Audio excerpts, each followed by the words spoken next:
ഓണനാളുകളിൽ മഹാബലിയുടെ മഹാമനസ്സിനെ പൂജിക്കുകയും ആരാധിക്കുകയും ചെയ്യേണ്ട ദിവസങ്ങളാണ്.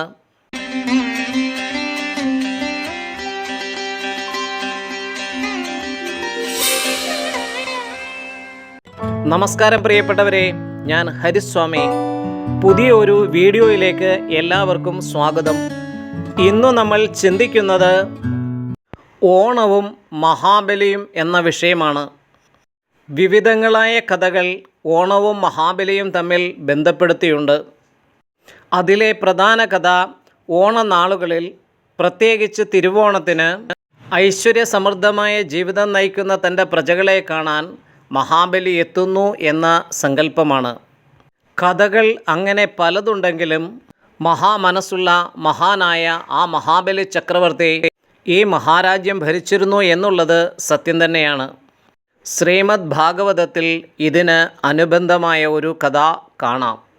മഹാബലിയുടെ യഥാർത്ഥ പേര് ഇന്ദ്രസേന മഹാരാജാവ് എന്നാണ്. അദ്ദേഹം നർമ്മദയുടെ തീരത്ത് വിശ്വജിത്ത് എന്ന് പറയുന്ന ഒരു മഹായാഗം നടത്തുകയും ആ യാഗത്തിൻ്റെ പ്രത്യേകത ദാനധർമാദികളാണ്. വരുന്ന ബ്രാഹ്മണർക്കൊക്കെയും അവർ ആവശ്യപ്പെടുന്നത് ദാനമായി കൊടുക്കുക. അങ്ങനെ ദേവേന്ദ്രൻ്റെ ആവശ്യപ്രകാരം മഹാവിഷ്ണു വാമന അവതാരം സ്വീകരിച്ചുകൊണ്ട് ഇന്ദ്രസേന മഹാരാജാവിൻ്റെ യാഗശാലയിലേക്ക് എത്തുകയും വളരെ തേജസ്വിയായ ആ ബ്രാഹ്മണ ബാലനെ കണ്ട് ഇന്ദ്രസേന രാജാവ് വളരെ വിനയത്തോടെ അതിഥി പൂജ ചെയ്ത ശേഷം അങ്ങേക്ക് ഇഷ്ടമുള്ളതെന്തും ദാനമായി ആവശ്യപ്പെടാമെന്ന് പറഞ്ഞു. ഈ ലോകത്ത് ഭൗതികമായി ദൃഷ്ടനഷ്ടമായ ഒന്നും തനിക്ക് ആവശ്യമില്ലെന്ന് രാജാവിനോട് വാമനമൂർത്തി പറഞ്ഞു. കാരണം എന്തെന്നാൽ ഭൗതികമായി എന്തൊക്കെ നമ്മൾ നേടിയാലും ഇന്നല്ലെങ്കിൽ നാളെ അതുപേക്ഷിച്ച് നമുക്ക് യാത്രയാവേണ്ടതായി വരും. അല്ലെങ്കിൽ നേടുന്നതൊക്കെയും കാലാന്തരം കൊണ്ട് നമ്മളിൽ നിന്ന് നഷ്ടമാവുകയും ചെയ്യും. എന്തായാലും രണ്ട് ഉറപ്പാണ്. അങ്ങനെ നശ്വരമായ ഈ ജീവിതത്തിൽ അനശ്വരമായ ശാന്തി മാത്രമാണ് ശാശ്വതമായി ഉള്ളതെന്ന് പറഞ്ഞ വാമനമൂർത്തിയോട് രാജാവ് വീണ്ടും അപേക്ഷിച്ചു. അങ്ങൊരു ബ്രാഹ്മണൻ എൻ്റെ യജ്ഞശാലയിലെത്തിയതാണ്, എന്തെങ്കിലും ഒന്ന് ദാനമായി സ്വീകരിക്കണം. രാജാവ് നിർബന്ധിച്ചപ്പോൾ വാമനമൂർത്തി പറഞ്ഞു, എനിക്ക് ശാന്തിയെ പ്രാപിക്കാൻ സ്വസ്ഥമായിരുന്ന് തപസ് ചെയ്യാൻ 3 അടി മണ്ണ് മാത്രം മതി എന്ന്. ഹോ, ഇത്രയും മതിയോ?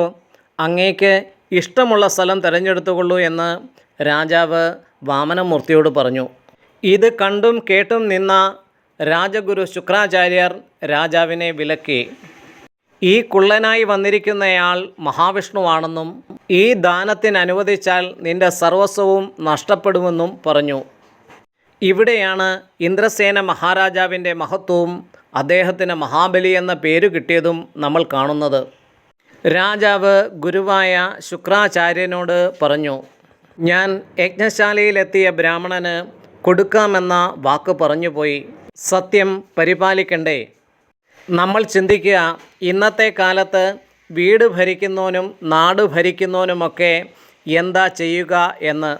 സത്യത്തിനും ധർമ്മത്തിനും വാക്കിനും ഒന്നും ഒരു വിലയുമില്ലാത്ത ഒരു കാലത്തല്ലേ നമ്മൾ ഇന്ന് ജീവിക്കുന്നത്? ചിന്തിക്കുക. ആ സ്ഥാനത്ത് മഹാനായ ആ അസുര ചക്രവർത്തി ചെയ്തതെന്താണെന്ന് ഓർക്കുക. 2 അടി കൊണ്ട് തൻ്റെ ഭൗതിക സമ്പത്ത് മൊത്തം അളന്നെടുത്തപ്പോൾ 3-ാമത്തെ പാദം വെക്കാൻ ഒന്നും ബാക്കിയില്ലാതായപ്പോൾ സത്യവും ധർമ്മവും അതിലൂടെ വാക്ക് പാലിക്കാൻ വേണ്ടി തനിക്കുള്ളതൊക്കെയും തന്നെയും സ്വയം ഭഗവാന് സമർപ്പിച്ച് പാദദീക്ഷ എന്ന അതിശ്രേഷ്ഠമായ അനുഗ്രഹം മേടിച്ച ആ മഹാമനസ്സിനു മുന്നിൽ എത്ര കാലം എത്ര ജന്മങ്ങൾ നമസ്കരിച്ചാലാണ് മതിയാവുക? ഒന്ന് ചിന്തിച്ചു നോക്കൂ. അങ്ങനെ ഇന്ദ്രസേന മഹാരാജാവ് ലോകം കണ്ടിട്ടുള്ളതിൽ വെച്ച് ഏറ്റവും വലിയ ദാനധർമാദികൾ ചെയ്ത് തന്നെയും സ്വയം സമർപ്പിച്ച് ഭഗവത് പ്രീതിക്ക് പാത്രമായതുകൊണ്ടാണ് അദ്ദേഹത്തിന് മഹാബലി എന്ന ശ്രേഷ്ഠമായ പേരു ലഭിച്ചത്. ഇന്നും നമ്മൾ അദ്ദേഹത്തിനെ ഓർക്കുകയും പൂജിക്കുകയും ആരാധിക്കുകയും ഒക്കെ ചെയ്യുന്നത് അതുകൊണ്ടാണ്.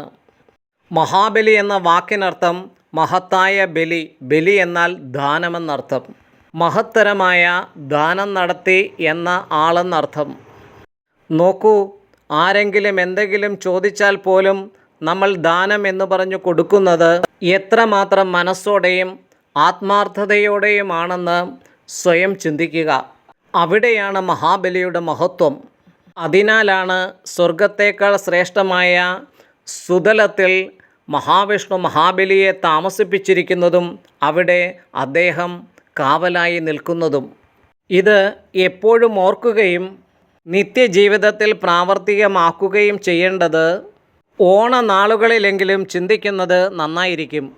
എന്നാൽ ശരി പ്രിയപ്പെട്ടവരെ, ഇതെല്ലാവർക്കും ഷെയർ ചെയ്യുക. നല്ലൊരു സുദിനം ആശംസിച്ചുകൊണ്ട് ലോകാ സമസ്ത സുഖിനോ ഭവന്തു. ഓം ശാന്തി ശാന്തി ശാന്തി.